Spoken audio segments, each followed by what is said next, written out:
الکریم اما بعد فاعوذ باللہ من الشیطان الرجیم بسم اللہ الرحمن الرحیم رب اشرح لی صدری ویسر لی امری واحلل عقدۃ من لسانی یفقہوا قولی۔ السلام علیکم ورحمۃ اللہ وبرکاتہ۔ ناظرین، پروگرام دعا کیجئے کے ساتھ آپ کی خدمت میں حاضر ہیں۔ آج ہم انشاءاللہ بیماری سے شفا کی دعائیں آپ کے ساتھ شیئر کریں گے۔ صحت اور بیماری انسانی زندگی کے ساتھ ساتھ ہیں۔ انسان کی زندگی کے کوئی بھی 2 دن ایک جیسے نہیں ہوتے۔ آج اگر انسان خوش ہے تو کل اداس ہوگا، اگر آج وہ اپنے جسم میں قوت محسوس کر رہا ہے تو کل بیمار ہو سکتا ہے۔ انسان کے اوپر دن میں بھی کئی بار مختلف طرح کی کیفیات گزرتی ہیں۔ کبھی انسان روحانی طور پر، جذباتی طور پر بیمار ہوتا ہے اور کبھی انسان جسمانی طور پر بیمار ہو جاتا ہے۔ بیماری کی کیفیت صحت کی کیفیت سے مختلف ہوتی ہے اور ہر انسان اس کو محسوس کر سکتا ہے۔ ایسی صورت میں انسان کو دوا کے ساتھ ساتھ اللہ سبحانہ وتعالیٰ کی طرف رجوع کرنا چاہیے اور اپنے لیے خوب خوب دعائیں کرنی چاہیے۔ بعض اوقات بیمار خود اپنے لیے دعا نہیں کر سکتا تو بیمار کی عیادت کرنے والے اور بیمار کو دیکھنے والے، اس کے دوست، رشتہ دار، عزیز، اقربا اور ایون ہسپتال کا عملہ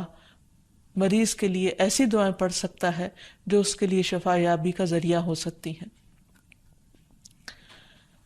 تو بات یہ ہے کہ انسان ہر حال میں اپنے رب کا محتاج ہے اور اسے اپنی ہر ضرورت کے لیے اپنے رب کی طرف رجوع کرنا چاہیے، اور خصوصاً قبولیت کے مواقع پر۔ رات کا پچھلا پہر اس کے لیے بہت مناسب ہے، جب اللہ سبحانہ وتعالیٰ بندوں کو پکارتے ہیں کہ ہے کوئی جو مجھ سے دعا کرے تو میں اس کی دعا قبول کر لوں، ہے کوئی جو مجھ سے سوال کرے تو میں اس کو جواب دوں، ہے کوئی جو مجھ سے استغفار کرے تو میں اس کو بخش دوں۔ تو جب انسان بیمار ہو، اور خصوصاً اگر ایسی بیماری کا شکار ہو کہ جس میں بظاہر شفا کی کوئی امید نہ ہو، تو اسے اور بھی زیادہ خشوع و خضوع کے ساتھ اور ایسے اوقات میں اللہ تعالیٰ کی طرف رجوع کرنا چاہیے کہ جلد از جلد صحت یابی ہو سکے۔ اور اس سلسلے میں کبھی بھی انسان کو اللہ تعالیٰ سے مایوس نہیں ہونا چاہیے۔ پھر یہ بات یاد رہے کہ جب انسان دعا کرے تو اس سے پہلے اللہ سبحانہ وتعالیٰ کی تعریف کے کلمات کہنا نہ بھولے۔ تو آئیے آج ہم آپ کو دعا کرنے سے پہلے کچھ نئے کلمات بتائیں گے جو اللہ سبحانہ وتعالیٰ کی حمد و ثنا پر مبنی ہے۔ ربنا لک الحمد ملء السماوات والارض وملء ما شئت من شیء بعد اہل الثناء والمجد احق ما قال العبد وكلنا لك عبد اللهم لا مانع لما اعطيت ولا معطي لما منعت ولا ينفع ذا الجد منك الجد۔ اے ہمارے رب، تمام تعریفیں تیرے ہی لیے ہیں جن سے آسمان اور زمین بھر جائیں، اور اس کے بعد جو تو چاہے وہ بھی اس سے بھر جائے۔ تو ہی تعریف اور بزرگی کے لائق ہے۔ بندے جو کہتے ہیں تو ان کا سب سے زیادہ حقدار تو ہے، اور ہم سب تیرے بندے ہیں۔ اے اللہ، جسے تو عطا کرنا چاہے اس سے کوئی روک نہیں سکتا، اور جسے تو نہ دینا چاہے اسے کوئی دے نہیں سکتا، اور کسی مرتبے والے کی بزرگی تیرے سامنے کوئی فائدہ نہیں دے سکتی۔ یعنی اللہ سبحانہ وتعالیٰ کے علاوہ کوئی بھی اور ایسا نہیں ہو سکتا جو انسان کی مشکل کو آسان کر سکے۔ تو آئیے اس کے ساتھ ہم دیکھتے ہیں کہ بیماری کے اسباب کیا ہوتے ہیں، بیماریاں کیوں آتی ہیں۔ سب سے پہلی بات تو یہ کہ بیماری اللہ کے اذن سے آتی ہے۔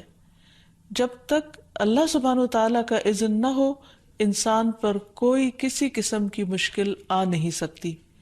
قرآن مجید میں آتا ہے ما اصاب من مصیبت الا باذن اللہ، جو بھی مصیبت آتی ہے وہ اللہ کے اذن سے آتی ہے اور وہ تقدیر کا حصہ ہوتی ہے، اور اس میں اللہ سبحانہ وتعالیٰ کی حکمت اور مشیت کار فرما ہوتی ہے۔ اور وہ کیا ہو سکتی ہے؟ مثلاً اللہ تعالیٰ کسی بندے کے ساتھ بھلائی کا ارادہ کرتے ہیں، اس کے گناہ معاف کرنا چاہتے ہیں، اس کو کسی خاص چیز کی سمجھ دینا چاہتے ہیں، تو اسے تکلیف میں مبتلا کر دیتے ہیں، کیونکہ بعض اوقات انسان زندگی میں اتنا مصروف ہوتا ہے اپنے روزانہ کے روٹین کے کاموں میں کہ وہ ٹھہر کر، رک کر، خاموشی کے ساتھ وقفہ لیے بغیر کوئی ایسی بات سوچتا نہیں کہ جو اسے سوچنی چاہیے، جو اللہ تعالیٰ چاہتے ہیں کہ وہ سوچے۔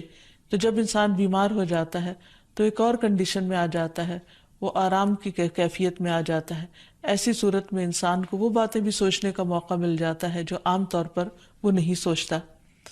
پھر اسی طرح ہمیں ہمارا دین یہ بھی بتاتا ہے کہ بعض اوقات انسان پر بیماری یا کوئی بھی تکلیف اس کے اپنے ہاتھوں کی کمائی سے آتی ہے، یعنی اس کا اپنا کوئی گناہ یا قصور ہوتا ہے جس کی بنا پر اسے وہ تکلیف پہنچتی ہے۔ قرآن مجید میں آتا ہے وَمَا أَصَابَكُم مِّن مُّصِيبَةٍ فَبِمَا كَسَبَتْ أَيْدِيكُمْ وَيَعْفُو عَن كَثِيرٍ، اور تمہیں جو بھی مصیبت پہنچی تو وہ اس وجہ سے ہے جو تمہارے ہاتھوں نے کمایا، اور وہ بہت سی چیزوں سے درگزر کر جاتا ہے۔ اسی طرح بعض اوقات انسان کی بیماریاں اس کے کسی گناہ کا نتیجہ ہوتی ہیں۔ عمر رضی اللہ عنہ نے جب عباس رضی اللہ عنہ سے بارش کی دعا کرنے کے لیے کہا تو انہوں نے کہا اے اللہ، بے شک مصیبتیں گناہوں کی وجہ سے ہی نازل ہوتی ہیں اور انہیں صرف توبہ ہٹا سکتی ہے۔ پھر اسی طرح ایک اور روایت میں آتا ہے رسول اللہ صلی اللہ علیہ وسلم نے فرمایا جب بھی کسی رگ یا آنکھ کو نقصان پہنچتا ہے تو وہ کسی نہ کسی گناہ کی وجہ سے ہوتا ہے، لیکن جو تکالیف اللہ تعالیٰ ویسے ہی ٹالتا رہتا ہے وہ کہیں زیادہ ہو جاتی ہیں۔ پھر اسی طرح بعض بیماریاں انسانوں کے اعلانیہ گناہوں کی وجہ سے بھی ہوتی ہیں، جیسے کہ ایک حدیث میں آتا ہے جب کسی قوم میں بدکاری عام ہو جاتی ہے اور وہ اعلانیہ اس کا ارتکاب کرتے ہیں تو ان میں طاعون اور ایسی مختلف بیماریاں پھیل جاتی ہیں جو کہ ان سے پہلے گزرے ہوئے لوگوں میں نہ تھی۔ ابو امامہ باہلی سے روایت ہے کہ نبی صلی اللہ علیہ وسلم نے فرمایا جس بندے کو بھی بیماری سے پچھاڑ دیا گیا ہو تو اللہ تعالیٰ اسے جب بیماری سے اٹھاتا ہے تو وہ پاک ہوتا ہے۔ تو یہ ایک حقیقت ہے کہ انسان کے گناہ اس کے لیے مشکلات کا سبب بنتے ہیں۔ امام ابن القیم الجوزیہ لکھتے ہیں، ان کی ایک مشہور کتاب ہے الداء والدواء، بیماریاں اور علاج، اس میں وہ کہتے ہیں کہ کوئی بھی گناہ ایسا نہیں کہ جس کے اثرات نہ ہوں۔ انسان سے چھوٹی یا بڑی جو بھی کوئی غلطی صادر ہوتی ہے اس کے نتیجے میں کچھ نہ کچھ اثرات اس کی زندگی پر ضرور پڑتے ہیں۔ ہاں اگر اللہ تعالیٰ معاف کر دے تو وہ اور بات ہے، ورنہ ہر گناہ کی ایک تاثیر ہوتی ہے، اور ان تاثیرات میں سے ایک چیز یہ ہے کہ انسان مختلف قسم کی بیماریوں میں مبتلا ہو جاتا ہے۔ اسی لیے ہم دیکھتے ہیں کہ جب انسان بیماری میں مبتلا ہوتا ہے تو اللہ تعالیٰ اس بیماری کو اس کے گناہوں کا کفارہ بنا دیتے ہیں۔ جیسے حدیث میں آتا ہے کہ جس مسلمان کو کانٹا چبھے یا اس سے زیادہ کوئی تکلیف پہنچتی ہے تو اللہ تعالیٰ اس کے ذریعے اس کے گناہوں کو اس طرح دور کر دیتا ہے جس طرح درخت سے اس کے پتے جھڑتے ہیں۔ تو اس سے ہمیں یہ پتہ چلتا ہے کہ بیماریوں کے آنے کے مختلف اسباب ہوتے ہیں۔ بیماری بہرحال جس بھی وجہ سے آئے، لیکن اصل چیز دیکھنے کی یہ ہے کہ مومن کا رویہ کیا ہے۔ مومن کو اگر کوئی کانٹا بھی چبھتا ہے تو وہ اس پر صبر کرتا ہے۔ اس لیے بیماری یا تکلیف کے آنے پر انسان کو اللہ سے راضی رہنا چاہیے، شکوہ نہیں کرنا چاہیے، کیونکہ جو اللہ سے راضی ہو جاتا ہے کسی آزمائش پر، اللہ تعالیٰ بھی اس سے راضی ہو جاتا ہے۔ پھر اسی طرح اللہ تعالیٰ کا شکر ادا کرنا چاہیے، کیونکہ بیماری اس سے زیادہ شدید بھی ہو سکتی تھی۔ لہٰذا انسان کو اللہ تعالیٰ جس حال میں رکھے انسان اس پر شکر گزار رہے۔ پھر یہ کہ انسان کسی بھی بیماری میں کسی بھی قسم کی ہو اور زندگی کے کسی بھی حصے میں ہو، اس میں مایوس نہ ہو، پر امید رہے کہ بیماری دور ہو جائے گی۔ پھر اسی طرح اگر بیماری طول پکڑ جائے تو انسان کو گھبرانا نہیں چاہیے، کیونکہ ہر گزرنے والا لمحہ انسان کے درجات میں اضافے کا سبب بنتا ہے اور اس کے گناہ مسلسل جھڑتے چلے جاتے ہیں حتیٰ کہ انسان بالکل پاک صاف ہو جاتا ہے۔ پھر اسی طرح انسان کو بیماری کی حالت میں دوسروں سے شکوے شکایات نہیں کرنی چاہیے، کیونکہ بیماری اللہ کے اذن سے آتی ہے، اور جب انسان ہر ایک کے آگے رونے لگتا ہے تو گویا وہ اللہ تعالیٰ کا شکوہ کر رہا ہوتا ہے، جو چیز اللہ تعالیٰ کو پسند نہیں۔ پھر اسی طرح منہ سے برے الفاظ نہیں نکالنے چاہیے، بیماریوں کو کوسنا نہیں چاہیے، اور پھر ایسے الفاظ نہیں ادا کرنے چاہیے کہ مجھے لگتا ہے کہ اس بیماری میں میری زندگی چلی جائے گی، یا یہ کہ کسی مریض کی عیادت کے لیے جا کر اس کو اس قسم کی بات نہیں کرنی چاہیے، خواہ کتنی ہی خطرناک بیماری کیوں نہ ہو، ہمیشہ اسے امید دلانے چاہیے، کیونکہ مایوسی کے الفاظ اور برے بھلے اور منفی قسم کی باتیں اللہ تعالیٰ کو پسند نہیں، اور انسان ویسے بھی جیسے سوچتا ہے پھر اس کے ایکشن اس کے مطابق ہونے لگتے ہیں۔ اب یہ ہے کہ انسان بیماری میں دوا ضرور کرے، کیونکہ حدیث میں آتا ہے کہ اللہ تعالیٰ نے کوئی بیماری ایسی نہیں اتاری جس کے لیے دوا نہ اتاری ہو۔ ہاں، جسے معلوم ہو اسے معلوم ہوتا ہے، اور جسے نہیں معلوم ہوتا اسے نہیں معلوم ہوتا۔ بعض اوقات اللہ تعالیٰ ڈاکٹر کے دل میں ڈال دیتا ہے اور اس کا علاج اس کو سمجھ میں آ جاتا ہے، اور بعض اوقات وہ بیماری لا علاج ہوتی ہے، حالانکہ اس کا علاج موجود ہوتا ہے مگر کسی کو بھی علاج سمجھ میں نہیں آتا۔ بہرحال نوعیت کچھ بھی ہو تو علاج ضرور کراتے رہنا چاہیے، اور کبھی مایوس نہیں ہونا چاہیے کہ اس بیماری کا علاج ہو نہیں سکتا، نہیں، ایک کے بعد ایک کوشش انسان کرتا رہے، اور جب اللہ کا اذن ہوگا بیماری دور ہو جائے گی۔ اور اس کے ساتھ ساتھ انسان یہ بھی یقین رکھے کہ شفا اللہ کے ہاتھ میں ہے، کسی ڈاکٹر کے ہاتھ میں نہیں، کسی انسان کے ہاتھ میں نہیں، کیونکہ جب تک اللہ کا اذن نہ ہو شفا نہیں ہو سکتی، خواہ کوئی کتنا بھی بڑا ڈاکٹر کیوں نہ ہو۔ اسی لیے نبی صلی اللہ علیہ وسلم کی دعاؤں کے آخر میں آتا ہے کہ لا شفا الا شفاؤک، کوئی شفا نہیں مگر تیری ہی شفا، یعنی جو اللہ سبحانہ وتعالیٰ اپنے بندے کو شفا عطا کرے۔ پھر اسی طرح یہ ہے کہ حضرت ابراہیم علیہ السلام نے اللہ سبحانہ وتعالیٰ کے بارے میں فرمایا تھا کہ وَإِذَا مَرِضْتُ فَهُوَ يَشْفِينِ، کہ جب میں بیمار ہوتا ہوں تو وہی مجھے شفا دیتا ہے، یعنی اللہ تعالیٰ ہی اس بیماری کو دور کرتا ہے۔ اسی طرح ایک اور روایت سے بھی پتہ چلتا ہے کہ شفا دراصل اللہ سبحانہ وتعالیٰ کے ہاتھ میں ہے۔ حضرت عائشہ سے مروی ہے کہ رسول اللہ صلی اللہ علیہ وسلم دم کیا کرتے تھے اور یہ دعا پڑھتے تھے، امسح البأس رب الناس بیدک الشفاء لا یکشف الکرب الا انت، اے لوگوں کے رب تکلیف کو دور کر دے، تیرے ہی ہاتھ میں شفا ہے،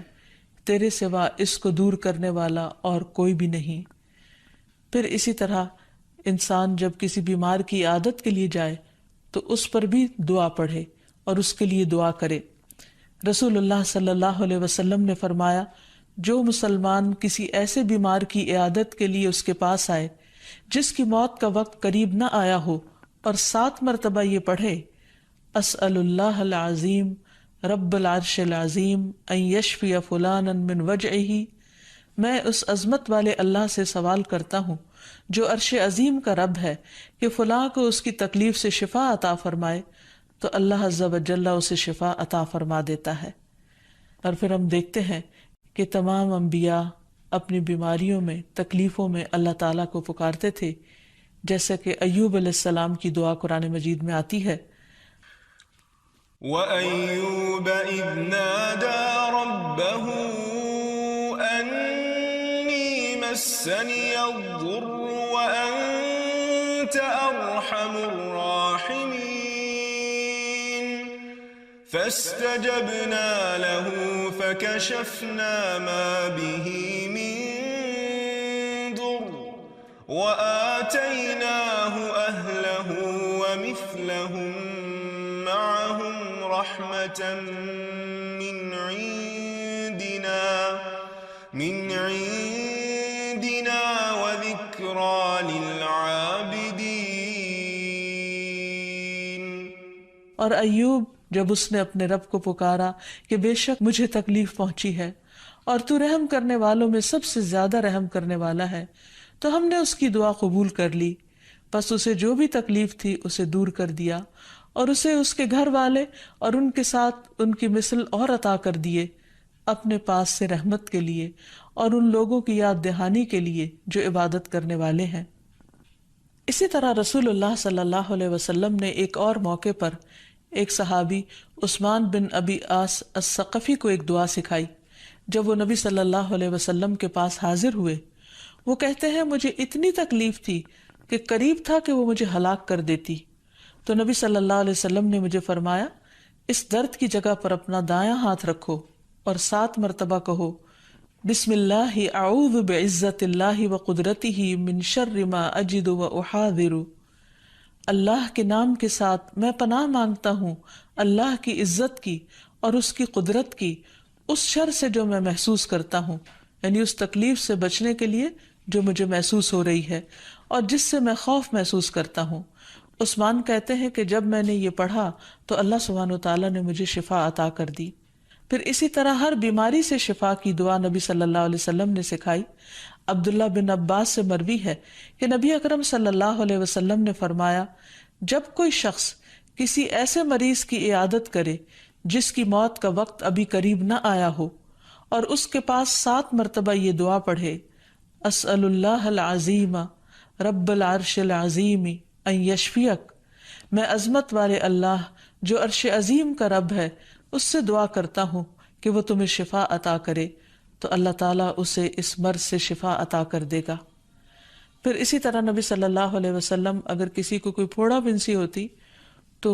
اپنے لعاب دہن کے ساتھ زمین کی مٹی تھوڑی سی لے کر اس درد تکلیف والی جگہ پر لگاتے تو اس سے بھی شفا ہوتی۔ حضرت عائشہ کہتی ہیں کہ جب کسی انسان کے عضو میں کوئی تکلیف ہوتی، پھوڑا یا زخم ہوتا، تو نبی صلی اللہ علیہ وسلم اپنی انگلی اس طرح رکھتے، اور سفیان جو راوی ہیں انہوں نے اپنی شہادت کی انگلی زمین پر رکھی، پھر اسے اٹھا کر فرمایا بسم اللہ تربت اردنا بریقت بعدنا لیشفى به سقیمنا باذن ربنا، اللہ کے نام کے ساتھ ہماری زمین کی مٹی ہمارے رب کے حکم سے ہم میں سے بعض کے تھوک کے ساتھ ہمارے بیمار کو شفا دی جائے۔ یعنی لعاب دہن کا اپنا ایک اثر ہوتا ہے، اور لعاب دہن جو ہے ایک طرح سے دوا کا کام کرتا ہے، اور اللہ کا نام لے کر جب لعاب دہن لگایا جائے تو شفا ہوتی ہے۔ جیسے کہ ایک اور موقع پر نبی صلی اللہ علیہ وسلم نے ایک جلے ہوئے مریض کے اوپر یہی دعا پڑھ کر لعاب دہن لگایا تو اللہ تعالیٰ نے اس مریض کو شفا یاب کر دیا، اور وہ دعا تھی اذہب البأس رب الناس واشف انت الشافی لا شفاء الا شفاؤک شفاء لا یغادر سقما۔ پھر اسی طرح